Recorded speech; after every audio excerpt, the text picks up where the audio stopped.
TheAnswer.com. Now, from the Signature Bank Studios. Only the biggest stories, only the biggest guests, and only the biggest opinions. This is AM 560, The Answer.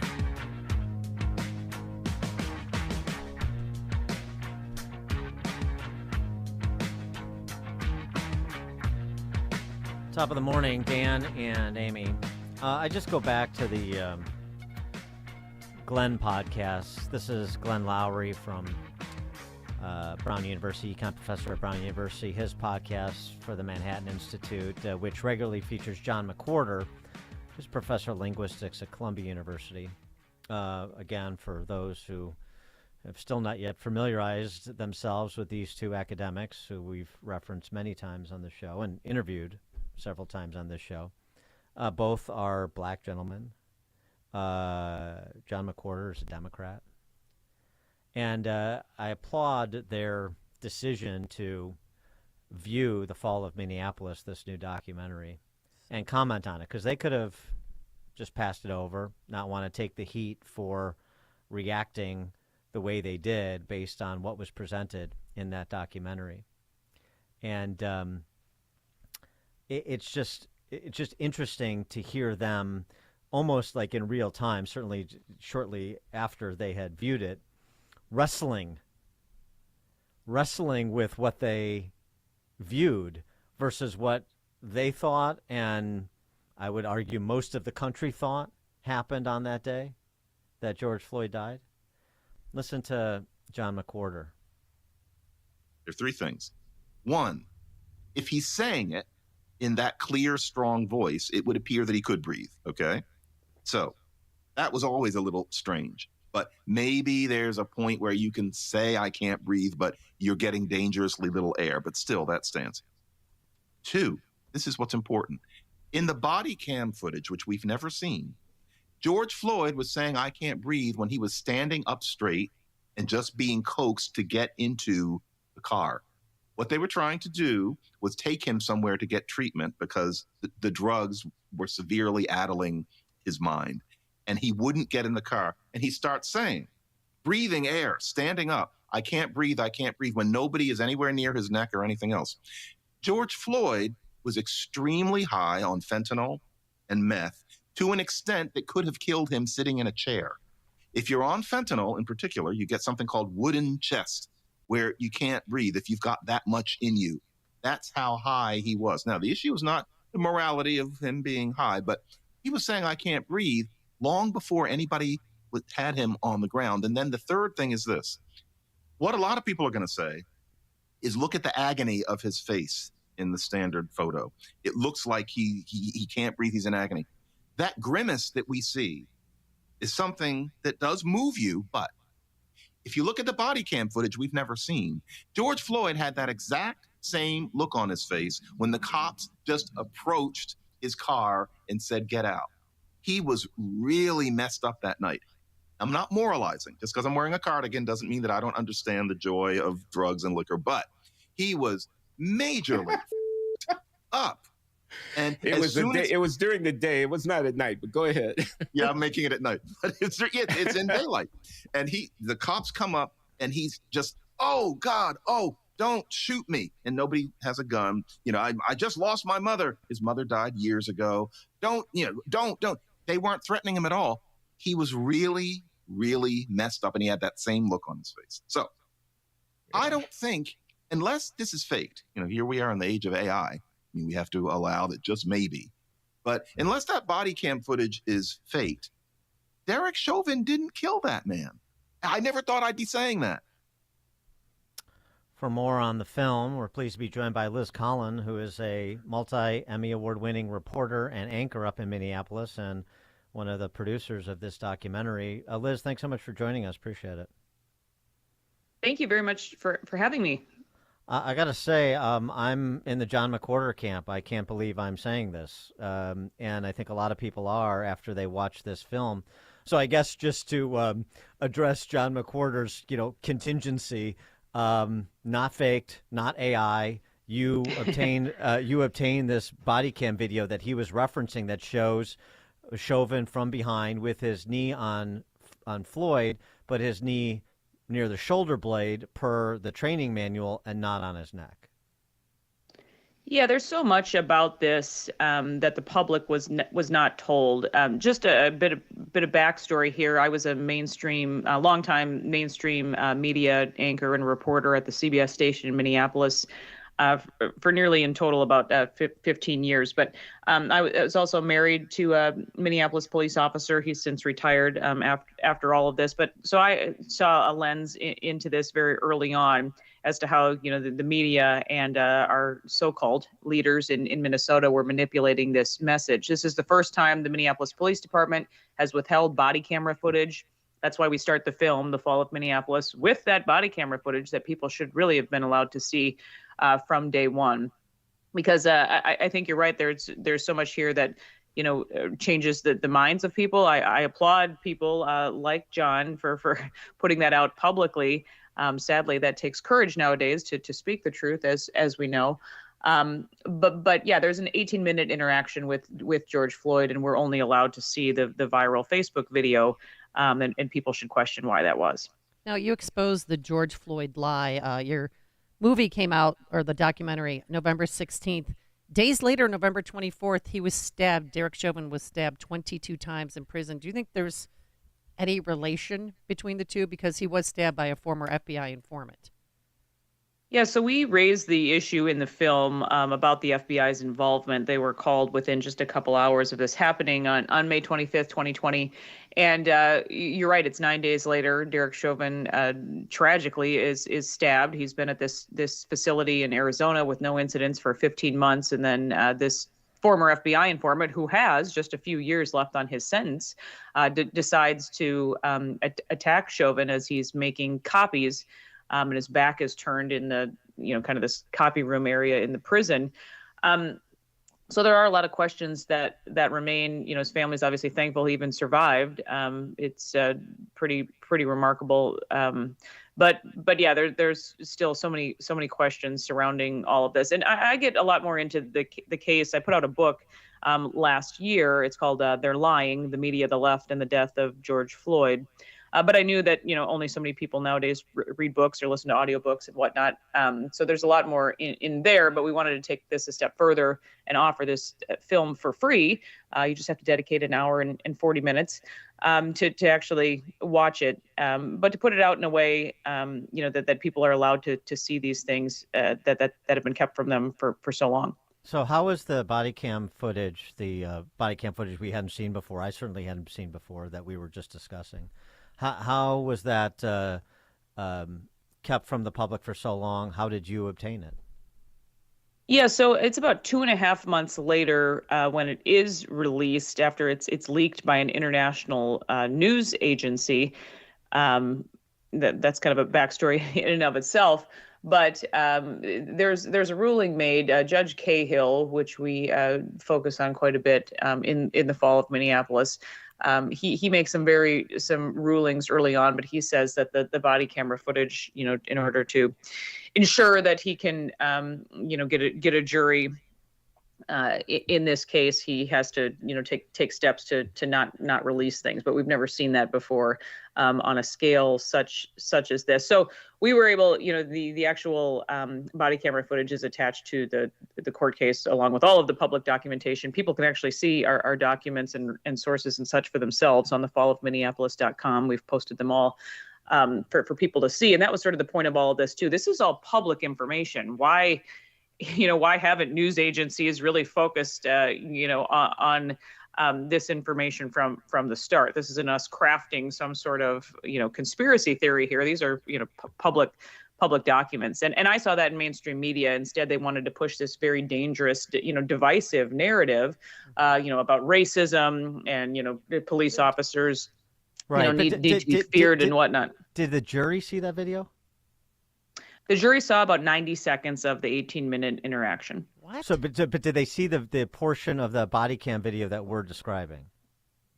About 90 seconds in total of the 18-minute interaction. So there's an entire section of the film and the book about the actual trial against Derek Chauvin, because of course we know he was found guilty and sentenced to 22 and a half years. But I say, it's not so much what the jury was allowed to see in the case, it's what they were not, including the training slide that discusses MRT, the maximal restraint technique, which the officers are talking about doing on body camera footage. That was not allowed at trial at all. In fact, you have the chief of police and the head of training in Minneapolis talking about how that was not a part of training, despite the fact that we found, the training that dates back decades in Minneapolis, and every officer, 16 of them that we interviewed for the film, had been trained in MRT. Well, what about him swallowing the drugs? I mean, I didn't see that before. Did the jury, were they able to see that at least? The prosecutors basically were able to sell to the jury that it could be possible that George Floyd was chewing gum in that clip. So there was some discussion about that, but you're right. You have George Floyd discussing, how he can't breathe before Derek Chauvin arrives on scene. He's talking about how he just had COVID. He's resistant the entire time. He's pulled out of a cramped car, but yet he says he's claustrophobic and can't go into a squad car. He himself is asking to be laid on the ground. You have Thomas Lane calling for an ambulance 36 seconds after that happens. So much was kept from the public here. So, would you say that Arredondo, the police chief, perjured himself on the stand? People have certainly asked that, and I say people kind of are allowed to think whatever they want to think after watching the film itself, but they are directly asked about this training, and it has been a part of Minneapolis police training. The farthest back we found is 1993, so that's a really long time for this MRT to be in the actual training documents. What about the coroner, the Hennepin County coroner, who we know from depositions in the civil case filed by a former Hennepin County assistant state's attorney that he allegedly said to her, "What do you do when essentially when the truth doesn't comport with the accepted narrative in terms of no asphyxiation, that was not the cause of death," to then testifying at trial that it was asphyxiation, the cause of death? Yeah, so we get into that in the book and the film as well. You have George Floyd's autopsy done within 12 hours of his death. They obviously have to wait a bit for toxicology results, but very early on, no strangulation marks, no bruising on the neck, 3 times the lethal limit of fentanyl in his system, along with methamphetamine. Again, he just recovered from COVID. He had 75% blockage in one artery. There's a tumor that many have said required more testing. But instead, they withhold that from the public. And you have sort of these backdoor meetings with prosecutors that go on over the course of the week. Now, keep in mind, this autopsy and the body camera footage is all available before any buildings burned to the ground in Minneapolis or, all across the country as well. So they had an opportunity to put out the truth or at least the full story very early on. But you have sort of this back and forth with prosecutors and Dr. Baker as the narrative changes. And then you have the autopsy released just a few hours before George Floyd's family releases their own autopsy. And you have the media glom onto that autopsy, which they refer to as an independent autopsy, which it's obviously anything but, with these people who never even examined George Floyd's body. So there is much to say about that in both the book and the film. What kind of feedback have you been getting from people in the community? And any threats at all? Yeah, I think overwhelmingly it has been positive. It's been a relief as far as I think people still do believe in the truth. I think we're up to about 5 million views just putting this out, a few weeks back now, which is amazing because, of course, the mainstream media has ignored it completely, as I expected. So it's just sort of been word of mouth and this grassroots effort with sharing on social media and whatnot. But a lot of people have, thanked us for, setting the record straight in a way. And if there is bad feedback, it's always the same name calling. She's married to a cop, so you can't believe her because, that makes a lot of sense. But nobody is disputing the facts of this. And I think that alone speaks for itself. The thing that after watching the film that I just was perplexed about is all of the police officers that are interviewed. As well as Chauvin's mom. Why was none of this brought into the public arena? Why was not his defense counsel defense attorney shouting from the rooftops, "You have to see the entire thing. Look at this. Look at this segment of the body cam footage that we see in your film. Look at the training manual that goes back 30 years. Listen to the training officer that called King one of the best recruits he's had in his entire career." This is all new, it seems to me. And if so many of these people had this opinion from the get-go, why didn't any of them amplify their viewpoints and the information?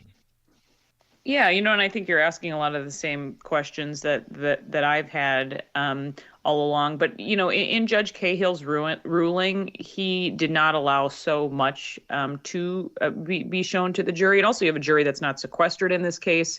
So they're sort of paraded in and out of the Hennepin County Courthouse each and every day as they're surrounded by barbed wire and National Guardsmen. Yeah, but even more important, the fact that they weren't sequestered is even more important to put it into the public arena in real time.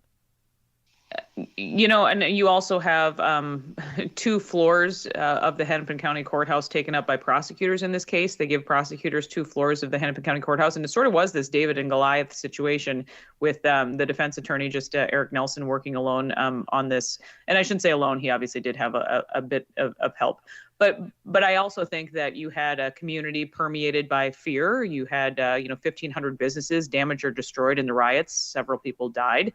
And this is where the trial is unfolding as well. So I think there is a lot of shoulda, woulda, coulda that could go around and certainly be used for discussion. And even 3 years later, there's still a lot of that fear there. But that's sort of the part of the film that I hope people will, really take note of. You have Alex King talking about this. Is this what you want for your justice system in this country? That we just give the justice system, to the mob? Are we okay with that? Are we okay with the media and politicians manipulating this message? And then here we are 3 years later having to deal with the consequences of all of that. And I will say that a lot of this was sort of put out there, but the media ignored it for the most part. They refused to even care about the facts here.